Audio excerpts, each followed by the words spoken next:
Today we will speak through present tense, past tense and future tense. Present, past এবং future tense আমরা কথা বলা শিখবো। বলো আমি এখানে। I am here. আমি এখানে ছিলাম। I was here. আমি এখানে থাকবো। I will be here. আমি শক্তিশালী। I am strong. আমি শক্তিশালী ছিলাম। I was strong. আমি শক্তিশালী হব। I will be strong. আমি সাহসী। I am brave. আমি সাহসী ছিলাম। I was brave.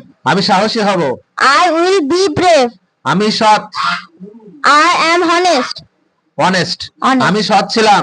I was honest. আমি সৎ হব। I will be honest. আমার দেরি হয়েছে। I am late. আমার দেরি হয়েছিল। I was late. আমার দেরি হবে। I will be late. আমি দয়ালু। I am killed. Kind. Kind. আমি দয়ালু ছিলাম। I was kind. আমি দয়ালু হব। I will be kind. আমি ধনী। I am Rich. rich. আমি ধনী ছিলাম। I was rich. আমি ধনী হব। I will be rich. আমি ভালো। I am good. আমি ভালো ছিলাম। I was good. আমি ভালো হব। I will be good. Okay, very nice.